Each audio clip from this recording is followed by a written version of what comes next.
Well, I did sessional work because I found it really interesting. I thought that I would be able to get the work experience that I would need working with diverse families, and at the same time I would be earning money at university. And to me it was the perfect job really, where because all the cases that were coming in were all court cases, they were all complex, high risk, and it would then get you to understand how to risk assess, and you would then learn to reflect, and it was feeding into how I was processing as a student social worker and understanding people's needs. And also you meet so many different people, and actually what you learn as a sessional worker is adapting to their needs, and it's constantly changing. They were doing, you would come in part of handover, you'd read the risk assessment, you read the pre-risk assessment, and then the weekly updated risk assessments. And to me, it just gave me so much experience learning how I'm going to work with families with all these needs. And you'd had families with high risk, domestic violence in their past, mental health, learning difficulties, and what you're trying to understand is everyone has varying needs, and you're trying to understand how they're meeting theirs and also prioritizing their children's. And I think that experience was invaluable, and I can't believe I got to do it and as a job as well and get the experience for it. It's so interesting, I think, the background I come from, where we did direct work all the time. And it's an exciting time in social work right now where there's so much focus on direct work. There's so much focus on systemic work and having this approach of getting to know families and offering them, whilst you're assessing them, putting in support. And the direct work aspect from St. Michael's has been massive for me going into local authority, because I go into people's homes and I just get very comfortable, and I just, sit on the floor with them and play with them. And when I was at St. Michael's, you bring your dinner upstairs and sit down on the dining table, and you be speaking to the families, observing them, and you're having dinner, and they feel, and this barrier comes down, and actually you're engaging in direct work with, I engage in direct work now with families and children, and it comes very easily. And when I look back to when I first became a social worker, I think it's something that I really struggled with. And actually working in St. Michael's, where day in, day out, there's always the next day to ask the question. There's always time to go back upstairs and have sessions with the families. As the key worker, when you're allocated to conduct a parent assessment, you had parenting assessments, you had parenting sessions, you had key working sessions, you gave weekly feedback. You actually sat families down and asked them, how would you like your feedback? And you tailored how you worked with each one. And now I have many cases all at once I have to manage, but I can walk into anyone's home now and I will speak to them, and it's directly what they need. And I can engage in direct work, and it just comes so easily to me. And actually it's such a massive thing right now in social work that many of us strive to do very well. And I have so much experience of that, and to me, that's the best thing I got from St. Michael's. You learn so much so quickly, and you learn to survive in crisis.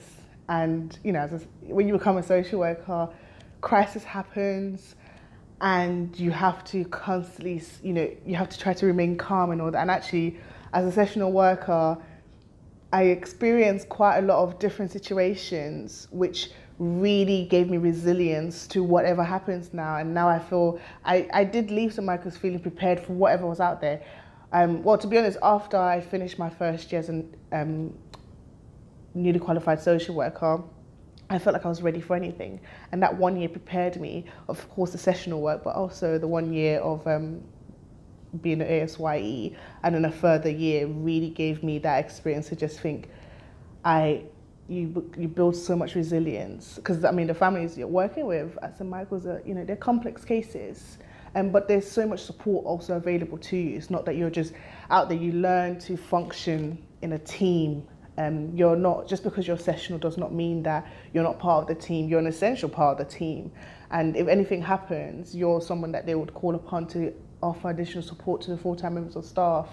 I think that it would be the best experience that you ever choose to make. You would learn how to manage complex cases. You will learn to adapt your practice. You will learn direct work as a skill that you can use from 1 day old, well, actually we've had 1 day old, like 1 day old or 1 week old babies, to, teenagers, and you would learn how to assess insight. You learn how to assess capacity to change. You would see different risk assessments constantly. In St. Michael's, even as a sessional worker, whilst you're not the one creating the risk assessments as such, not the key worker risk assessments, you will get to see the key workers pre-risk assessment before they move into the placement, and the assessments that they do as changes. And also as sessional, if you do waking nights, you would do waking night risk assessments. So you would get used to that pattern of constantly assessing risk. When you go out in the community, you have to do community risk assessments. You'd understand, what might come up, and it gets you to think about the issues and gets you to think about, and it's so much transferable skills. And I did not realize. I remember when I was joining local authority, I was so not scared, but quite nervous about what it was going to be like, because actually I had never worked as a social worker in a local authority before I finally went over, and I was really nervous. And actually, so much of the skills I'd learned over the years, I just transferred it over. I just the organisation. When we have to go through, you have to know when when you have a 12-week assessment, not a sessional, you wouldn't have a 12-week assessment, but if there is a 12-week assessment, you have a plan of when your reports are due, or if you're lone working as a sessional on the weekends, and that could happen, and you're leading the shift, so you're planning the entire shift. When are you going to have your daily sheets ready? They need to be ready for families to read the next day. So you need to plan your day that you're going to have time to proofread them, that there's no gaps, and it gets you to also constantly assess yourself, and you learn so much. So I think and you can manage it with university. I think whilst I was at university, I just tried to call in advance. I kept myself organised, and that's the one thing as a social worker anyway, you have to be very organised.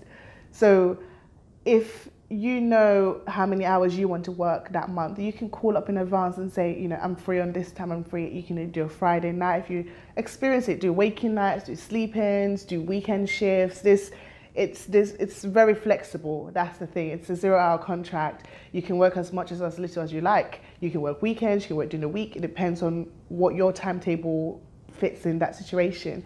I think more and more people should work at St. Michael's as social workers, as student social workers and newly qualified social workers. Actually, I think that there is so much to learn. The theories and the practices that you read about, we study at university, you get to see them firsthand. You get to apply them in your sessions.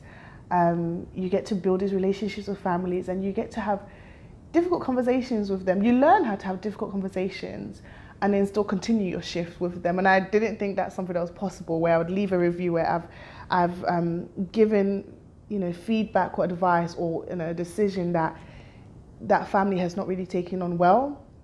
And I remember the first time I did it, I worried so much about what it would then mean when I had to continue, because I was doing a sleep-in, and continue to work my shift till tomorrow morning with them. And actually, from the skills I'd learned about, we now have this relationship with this family, and actually what I'm going to continue is remain fair, remain firm, but remain empathetic as well. And you really learn that because you see them every day. And what you learn is that you see them as the human beings that they are, and you then apply this human approach.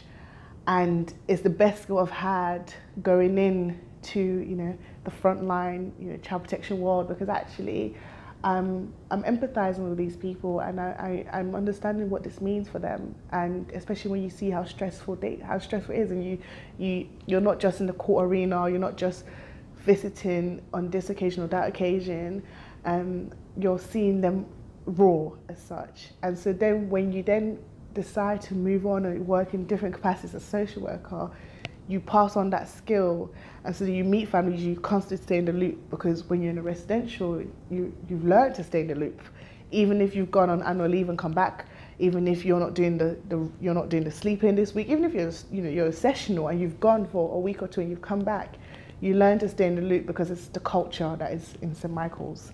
and it's the culture that we had where I was working. I mean, I worked in all the houses, but specifically one house as a full-time member of staff.